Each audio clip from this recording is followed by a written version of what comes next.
अस्सलामुअलैकुम, welcome to the electrical and electronics engineering MCQs. आज हम फेस, लॉक, लूप, पीएलएल के बारे में डिस्कस करेंगे। पीएलएल के बारे में एग्जाम या इंटरव्यू में क्वेश्चन पूछ लिया जाता है। इसके ब्लॉक डायग्राम, इसके मोड ऑफ ऑपरेशन और कंपोनेंट की डिफरेंट वर्किंग के बारे में एग्जाम या इंटरव्यू में इसका क्वेश्चन आ जाता है। तो इस वीडियो को शुरू करने से पहले काइंडली चैनल को लाइक और सब्सक्राइब करें और बेल आइकन पर क्लिक करें ताकि हमारी जो नई आने वाली वीडियोज़ हैं उनकी नोटिफिकेशन आपको टाइम पर मिल सके। चलिए इस वीडियो को स्टार्ट करते हैं। Definition of PLL. PLL is a non-linear feedback system that tracks the phase of input signal and minimize the phase error at the local oscillator. तो PLL हमारे पास एक नॉन लीनियर फीडबैक सिस्टम है जो हमारे पास input signal होता है उसके फेस को ट्रैक करके उसके अंदर जो फेस एरर होता है उसको मिनिमाइज करता है और लोकल ऑसिलेटर के ऊपर हमें आउटपुट मिल जाती है।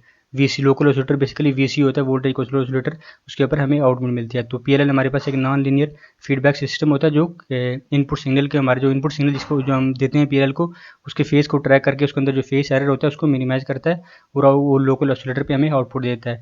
तो फेस एरर को मिनिमाइज करने का मकसद ये होता है कि हमें जो आउटपुट से डीमॉड्यूलेशन के बाद हमें जो आउटपुट पे सिग्नल मिलता है उसके अंदर डिस्टॉर्शन ताकि कम हो, चाहे कम मिनिमम डिस्टॉर्शन हो, इसलिए हम उसके फेस के अंदर जो एरर होता है उसको मिनिमाइज करते हैं।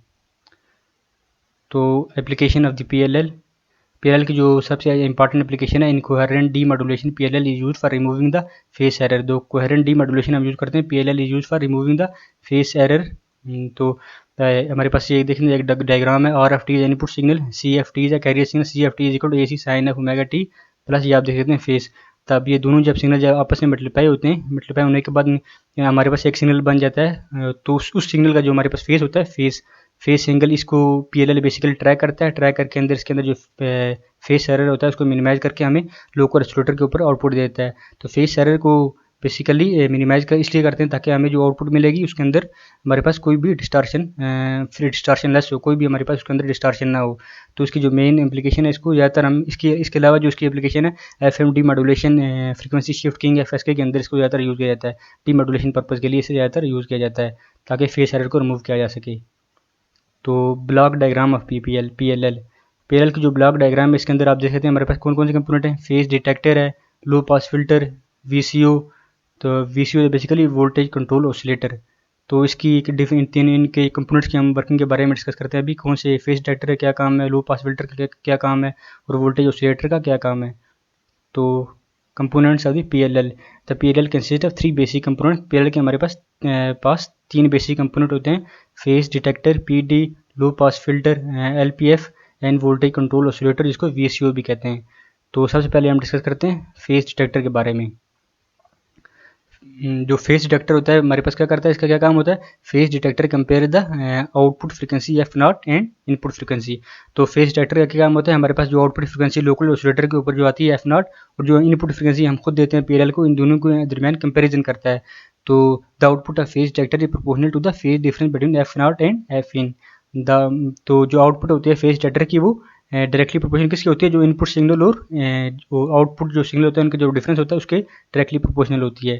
तो इसी तरह the output of phase detector is DC या minimum frequency signal. The output जो फेस डिटेक्टर की जो आउटपुट होती है DC या मिनिमम फ्रीक्वेंसी सिग्नल होता है, इसको हम एरर सिग्नल भी कहा जाता है। तो अभी इसके ब्लॉक डायग्राम से इसको समझने की कोशिश करते हैं। तो ये आप देख सकते हैं हमारे पास फेस डिटेक्टर है। फेस डिटेक्टर में ये होता है सबसे पहले हम इसे इनपुट फ्रीक्वेंसी देते हैं। तो हमारे पास VCO के क्रॉस एक आउटपुट फ्रीक्वेंसी जनरेट होती है। इस VCO के क्रॉस जो फ्रीक्वेंसी जनरेट होती है ये हाई फ्रीक्वेंसी होती है। तो उसकी आउटपुट जो होती है F0 होती है। ये फीडबैक के थ्रू हम आप देख सकते हैं हमारे पास ये F0 इधर आ जाता है। तो फेस डिटेक्टर क्या कहता है, F0 और Fin दोनों को कंपैरिजन करता है। इन दोनों को कंपेयर करके हमें लोग इस फेस डिटेक्टर के ऊपर एक आउटपुट हमें मिल जाती है। तो फेस डिटेक्टर की जो आउटपुट होती है वो क्या होती है, फेस डिटेक्टर की output is basically proportional to the phase difference between the Fin and F0। तो the output of phase detector is directly proportional to the difference between output frequency and input frequency. तो इसके अलावा जो face detector की जो output होती है वो DC या मिनिमम फ्रीक्वेंसी सिग्नल, इसको एरर सिग्नल भी कहते हैं। तो फेस डिटेक्टर की हमारे पास जो आउटपुट है वो एरर सिग्नल है। एरर सिग्नल के 2 कंपोनेंट होते हैं, high frequency component F0 plus Fin and low frequency component F0 minus Fin। तो फेस डिटेक्टर का सिर्फ यही काम है जो हमारे पास इनपुट फ्रीक्वेंसी और आउटपुट फ्रीक्वेंसी को कंपेयर करके हमारे आउटपुट के ऊपर एरर सिग्नल जनरेट कर देती है। तो एरर सिग्नल के 2 component F0 plus Fin and F0 minus Fin। तो F0 plus Fin is a high frequency noise component and F0 minus Fin is a low frequency noise component. तो अब लो pass filter के बारे में discuss करते हैं। लो pass filter क्या करता है। लो पास फिल्टर LPF, इसको LPF भी कहते हैं। It remove the high frequency noise, it produce the DC signal, we can use active low pass और पैसिव लो पास फिल्टर। तो लो पास फिल्टर का मैं आपको डायग्राम से समझाता हूँ। लो पास फिल्टर का ये काम होता है, ये आपने पढ़ा होगा, लो पास फिल्टर जो है ये लो फ्रिक्वेंसी को पास करता है और हाई फ्रिक्वेंसी को ये रिमूव करता है या स्टॉप करता है।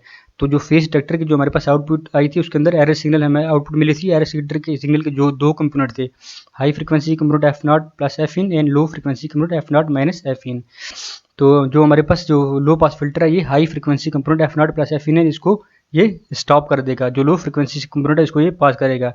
तो जो हाई फ्रिक्वेंसी नाइज कंपोनेंट है उसको ये स्टॉप कर देगा और लो फ्रिक्वेंसी जो कंपोनेंट है F0 माइनस F इन इसको ये पास कर देगा और आउटपुट के ऊपर हमें एक DC सिग्नल मिल जाएगा। F0 low frequency DC signal मिलेगा F0 प्लस F इन। तो यहाँ पर हमें एक DC सिग्नल मिल जाएगा आउटपुट के ऊपर। तो ये इसकी फ्रिक्वेंसी बहुत ज़्यादा कम होगी, सो लो फ्रिक्वेंसी DC सिग्नल कहेंगे हम। और लो पास फिल्टर के अंदर हमारे पास दो किस्म के फिल्टर यूज़ कर सकते हैं हम PLL के अंदर, एक्टिव लो पास फिल्टर या पैसिव लो पास फिल्टर। तो अब इसके बाद हम VCO के बारे में डिस्कस करते हैं। VCO basically voltage control oscillator. तो VCO का सिर्फ मकसद ये होता है कि हमें आउटपुट के ऊपर हाई फ्रिक्वेंसी जनरेट करके देता है। इसको एक मिनिमम फ्रिक्वेंसी DC सिग्नल मिलता है, जिसकी वजह से हाई फ्रिक्वेंसी सिग्नल हमें आउटपुट के ऊपर मिल जाता है। तो VCO का क्या काम है, it generate the high frequency at the output. तो F0 is basically high frequency component हमें VCO को जनरेट करके देता है। तो अब VCO की वर्किंग के बारे में देखते हैं। It generate the frequency signal, the instantaneous VCO frequency is controlled by the input voltage. तो जो भी हमारे पास DC इनपुट वोल्टेज होगी उसके थ्रू हम VCO की जो आउटपुट फ्रिक्वेंसी जो जनरेट करेगा उसे हम कंट्रोल किया जाता है।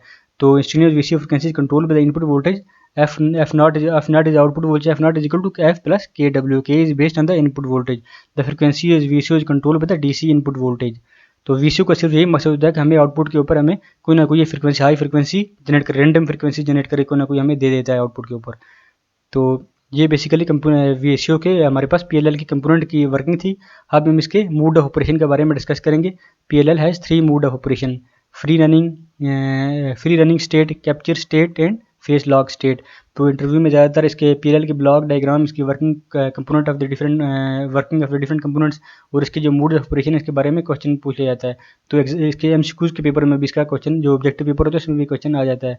तो इसके जो मोड ऑफ ऑपरेशन है इसके 3 स्टेट्स बनती है हमारे पास। 3 स्टेट के अंदर ये काम करता है, free running state, capture state and face lock state. सबसे पहले हम इसकी फ्री रनिंग स्टेट को डिस्कस करेंगे। ऑपरेशन ऑफ PLL में हमारे पास जो फर्स्ट स्टेट है free running state. Free running state में ये होता है जब हम PLL के क्रॉस कोई भी इनपुट अप्लाई नहीं करती, मीन्स इनपुट फ्रिक्वेंसी जब जीरो होती है तो VCO एक कांस्टेंट फ्रिक्वेंसी जनरेट करता है। तो इस स्टेट को हम free running state of the PLL कहते हैं। The input frequency zero, then the F0 is equal to F plus K omega.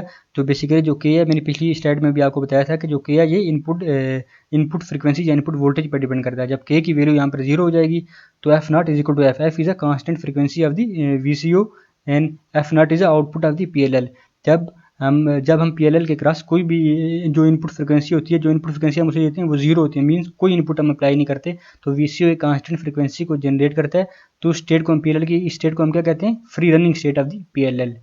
तो नेक्स्ट स्टेट की तरफ जाते हैं, कैप्चर स्टेट में ये होता है, once the VP is applied the VCO frequency start to change and PLL is said to be in capture state and even it reflect as a frequency pull in. ठीक है जी, जब हम PLL के cross कोई ना कोई input frequency apply करते हैं, इनपुट वोल्टेज या इनपुट फेस वोल्टेज उसके क्रॉस जो हम अप्लाई करते हैं, तो VCO की फ्रिक्वेंसी जो ये चेंज होना स्टार्ट हो जाती है। तो जब VCO को डिफरेंट फ्रिक्वेंसी जनरेट करना स्टार्ट कर देगा और उस स्टेट को हम क्या कहते हैं, फ्रिक्वेंसी पुल इन भी कहते हैं। मीन डिफरेंट जो ही हमने इनपुट फ्रिक्वेंसी को अप्लाई किया तो VCO की आउटपुट फ्रिक्वेंसी है ये चेंज होना स्टार्ट हो जाएगी और इस स्टेट को हम कैप्चर स्टेट कहते हैं, इसको फ्रिक्वेंसी पुल इन भी कहते हैं। तो जो ही हमने इसके क्रॉस PLL के क्रॉस इनपुट फ्रिक्वेंसी को जब हमने अप्लाई किया तो VCO ने अपनी फ्रिक्वेंसी को स्टार्ट करना चेंज कर दिया और साथ में ये एक जो हमारे पास इनपुट फ्रिक्वेंसी है इसको कैप्चर करने की कोशिश करेगा। तो इस स्टेट को हम क्या कहेंगे, capture state of the PLL। Next state की तरफ जाते हैं, फेस लॉक स्टेट में हमारे पास ये होता है कि फेस लॉक स्टेट में बेसिकली होता है जो ही हम VCO को कोई ना कोई इनपुट वोल्टेज या इनपुट फ्रिक्वेंसी देते हैं तो VCO की जो फ्रिक्वेंसी है ये चेंज होना स्टार्ट हो जाएगी। तो तो VCO 7 में हमारे पास जो है ये इनपुट फ्रिक्वेंसी को कैप्चर करने की कोशिश करेगा। VCO की फ्रिक्वेंसी उस वक्त तक चेंज होती रहेगी जब तक जो आउटपुट फ्रिक्वेंसी और इनपुट फ्रिक्वेंसी का डिफरेंस हमारे पास रहेगा। जब तक आउटपुट फ्रिक्वेंसी और इनपुट फ्रिक्वेंसी का डिफरेंस हमारे पास रहेगा उस वक्त तक VCO की फ्रिक्वेंसी चेंज होती रहेगी। एक वक्त ऐसा आएगा जो इनपुट फ्रिक्वेंसी और आउटपुट फ्रिक्वेंसी होगी वो बिल्कुल डिफरेंट हो जाएगी, मतलब मीन जीरो हो जाएगी। जो ही हमारे पास इनपुट फ्रिक्वेंसी और आउटपुट फ्रिक्वेंसी का जो डिफरेंस है जीरो के इक्वल हो जाएगा, then the PL is said to be in phase lock state.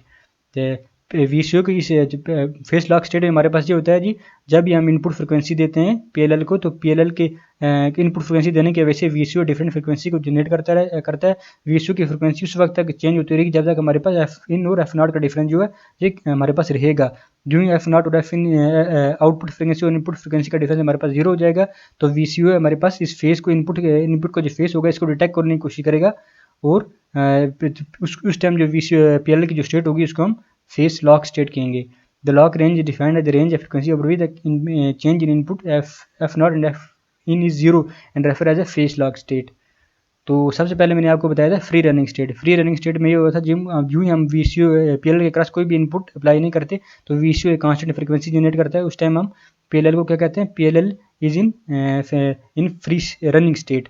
तो जो दूसरी स्टेट थी हमारे पास कैप्चर स्टेट। कैप्चर स्टेट में ये होता है जो ही हम PLL के क्रॉस कोई ना कोई इनपुट अप्लाई करते हैं तो जो VCO की जो फ्रिक्वेंसी चेंज होना स्टार्ट हो जाती है और VCO ये इनपुट को कैप्चर करने की कोशिश करता है। उस टाइम हम PLL की जो स्टेट होती है उसको हम कैप्चर स्टेट कहते हैं, वो या फ्रिक्वेंसी पुल इन कहते हैं। तो थर्ड स्टेट है हमारे पास phase lock state. Phase lock state के अंदर ये होता है जो ही हम VCO को कोई ना कोई इनपुट फ्रिक्वेंसी देते हैं तो कोई ना PLL को कोई ना कोई इनपुट फ्रिक्वेंसी देते हैं तो जो VCO होता है VCO की फ्रिक्वेंसी चेंज होना स्टार्ट हो जाती है। तो VCO की फ्रिक्वेंसी उस वक्त चेंज होती रहेगी जब हमारे पास इनपुट और आउटपुट फ्रिक्वेंसी का डिफरेंस हमारे पास यहाँ पे रहेगा।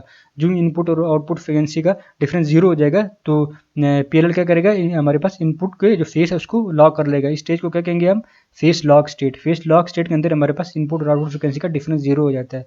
तो ये बेसिकली मोड ऑपरेशन थे PLL के। तो आज की हमारी वीडियो इतनी थी। काइंडली अगर अभी तक आपने हमारे चैनल को लाइक और सब्सक्राइब नहीं किया, इसको लाइक और सब्सक्राइब कर लें और बेल आइकन पर क्लिक करें ताकि हमारी जो नई आने वाली वीडियोज़ हैं उनकी नोटिफिकेशन आपको टाइम पर मिल सकें। Thank you so much.